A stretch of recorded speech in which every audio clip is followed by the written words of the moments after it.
He's disgusted. He never wants to have anything to do with his brother or sister-in-law ever again. He feels it's high time that they and their antics were exposed. What we've got here is a fascinating and frankly explosive picture where Prince William allegedly stands with Prince Harry and Meghan Markle. The tone is crystal clear. William has had enough. He's disgusted. He's done. And he apparently wants to make sure the mess they created is exposed and cleared up once and for all. Now, let's dig into the key threads of this story, condense them, and pull them apart for analysis. The big headline here is that William has reached the point of no return with his brother and sister-in-law. For years, the narrative has swung back and forth between hope for reconciliation and harsh reality. And he is eager to have the whole mess brought to a conclusion so that it can then be cleaned up. Developing today, Prince William has had enough. After weeks of growing reports that the heir to the throne is preparing to thrust Prince Harry and Meghan Markle out of the royal fold for good, this week's revolting slut drop, moon bump, twerking hospital video, however you want to call it, seems to be the final straw for the Prince of Wales. And what's so great about William's annoyance is that he's starting to go public. As this headline in The Sun asked, who could he mean? William joked that families can be a mixed bag. Some of them might not want to see you much. This was when he was visiting soldiers at an army airfield this week. And this was an unprompted comment from Prince William. He asked a group if their family are okay and if they see them enough before quipping, some of them might not want to see you that much. It's a mixed bag sometimes. And Lady Colin Campbell, we know that senior royals choose their words very carefully on these sorts of engagements when they are followed by the royal rota and when they are being filmed on various mobile phones. So I don't think this was a throwaway line from Prince William. He was making, in my view, a clear reference to the ongoing and likely now permanent estrangement from Prince Harry and Meghan Markle. What are you hearing about where Prince William stands on all of this? Gan, I can only say some of what I've been hearing. I'm afraid I can't say all. So I will limit myself to some of what I know is okay to say. He's disgusted. He never wants to have anything to do with his brother or sister-in-law ever again. He feels it's high time that they and their antics were exposed. And he is eager to have the whole mess brought to a conclusion so that it can then be cleaned up. Now, remember, William and Catherine are both very sound, sane, sensible people. They've never done drugs. They're not drug-addled. They're not raw-chaw, low-down, boogie yaga, as they would say in Jamaica. Which means the lowest of the low in terms of conduct. And, you know, they now, let's stick to William. He now, I am made to understand, feels that the situation is beyond redemption. There is never going to be any possibility of a reconciliation with Meghan ever, and that even if she and Harry should end up parting ways, he has so. But if these reports are accurate, William has finally crossed an invisible line. He no longer sees Harry or Meghan as redeemable parts of the royal fold. What triggered it? The recent circus around Meghan, including what's being described as that moon-bump twerking hospital video, seems to have pushed William over the edge. The timing matters here. He has already had to cope with Catherine's cancer treatment and his father's ongoing health struggles, and yet Harry and Meghan continue to generate embarrassing headlines. William, by all accounts, has simply had enough of the chaos. I'm trying to grope for an acceptable word. Oh, I won't grope. I'll just pussyfoot around it. He thinks that Harry is never going to be able to be reincorporated into the fold, and that Harry has so damaged himself in terms of his credibility and respectability that there is no way back for him ever as an acknowledged, fully paid up member of the royal family. And down the line, should something, but this becomes supposition, and I don't think I'll go into this supposition, but the reality is it's at an end. The whole thing is at an end. William has accepted the fact that I am told that not only should Harry get his comeuppance, but that he will be delighted that to see when Harry and Meghan get their comeuppance, because that only at that point will they cease to continue to do the damage to the royal family and its reputation that they are doing. Very true. Sorry, go on. No, you come on. No, you go on.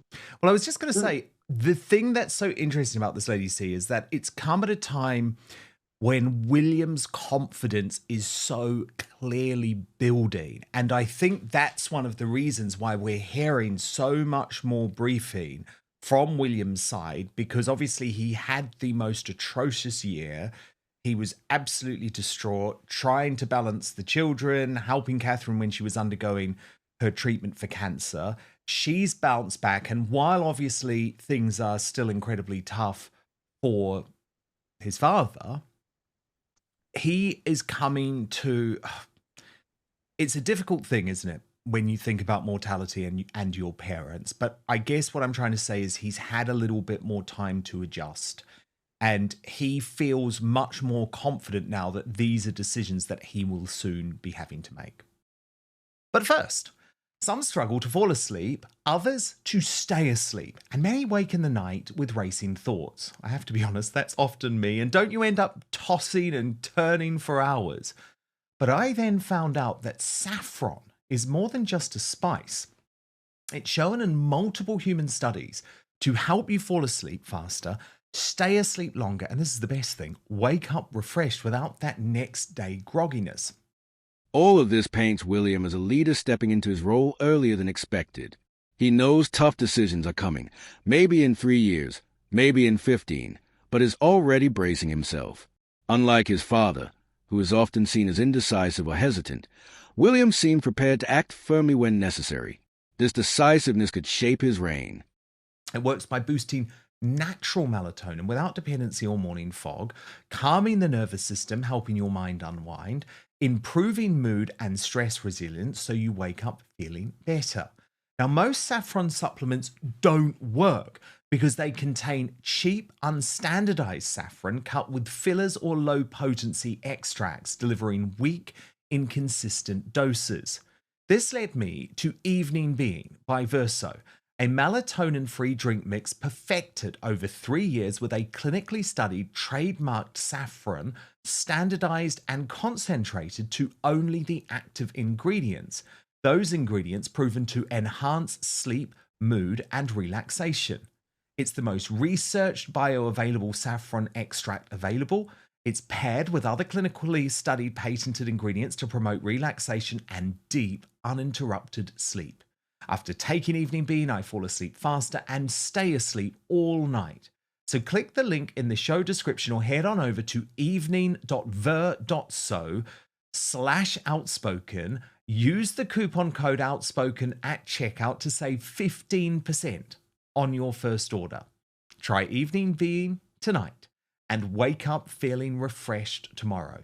That's evening.ver.so/outspoken and use the coupon code outspoken at checkout for 15% off. But now, back to the show. Well, these are decisions that that the possibilities of circumstance have forced him to confront. And whether it is in 3 years or 7 years or 10 years, it's going to, or let's be generous, even 15 years. The fact of the matter is he has confronted the reality. It's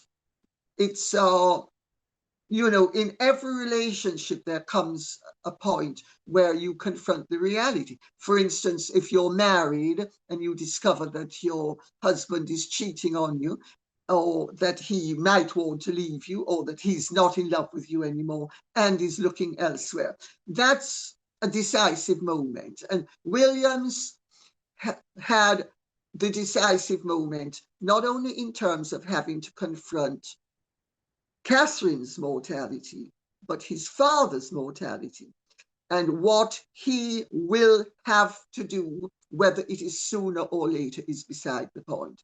He is a very responsible, sensible, down-to-earth person. And I understand how he thinks, because I think like that as well. He's very dispassionate, despite being a passionate individual. When he's very dispassionate in coming to the correct decision. And I'm exactly like that, as his mother used to point out to me. And she wanted to know how she could become more like that. Well, William is naturally like that, or his life has made him like that. Diana wasn't like that. But he's faced all sorts of dark moments. So he now understands that exactly what he's dealing with, and that there would come a point, or might come a point, might be a better way of putting it, where he would have to be decisive. And William has shown that when the chips are down, he is decisive in a way that his grandmother was, and his father is not. His father is not decisive in that way. I mean, the Queen is the one who said no half in, no half out. You can't use Sussex Royal. The Queen is the one who threw Garter King of Arms. If he's willing to cut off his own brother for the sake of the monarchy, it shows he won't let personal attachments cloud his judgment as king. That's both a strength and, perhaps, a source of personal pain. So where does this leave us? It leaves us with a future king who is reportedly done with family drama and ready to protect the crown at all costs.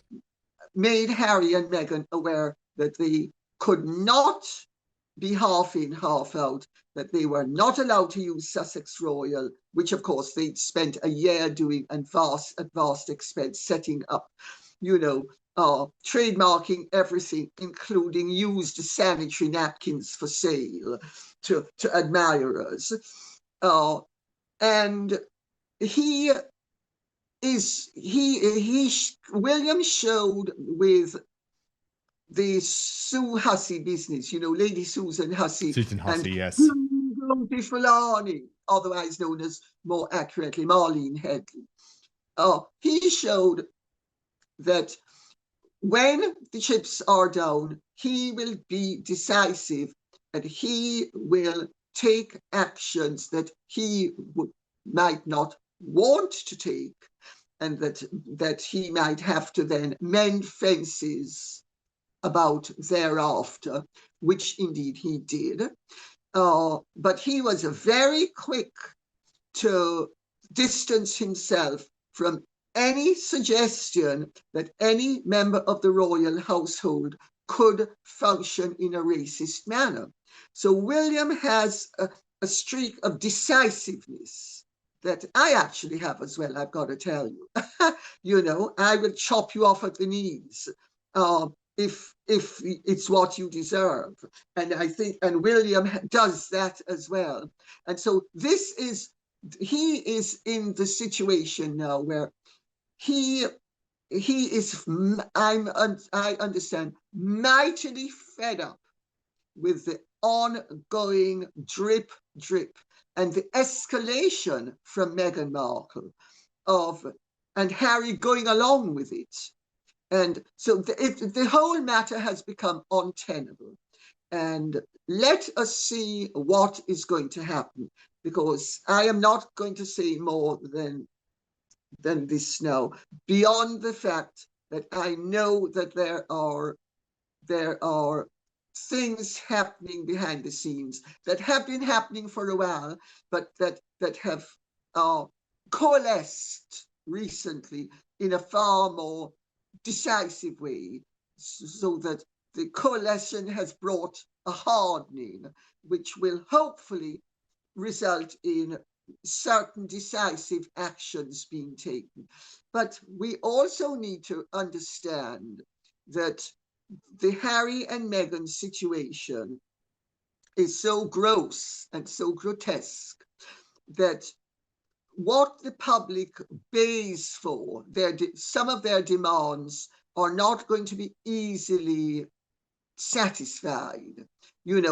Strip them of their titles is the knee-jerk response by most people. That's not that easily done, but there are other things that are more easily done. And I know some of them are in the process of, let's put it this way, the water's on the boil. It leaves us with Harry and Meghan increasingly isolated, their business ventures faltering, and their credibility dwindling. And it leaves the public watching closely, wondering whether William will take visible action, stripping privileges, cutting ties, or drawing new boundaries to finally bring the saga to a close. The whole thing feels like it's been building for years, but now, as a source put it, the water's on the boil. Something decisive is coming.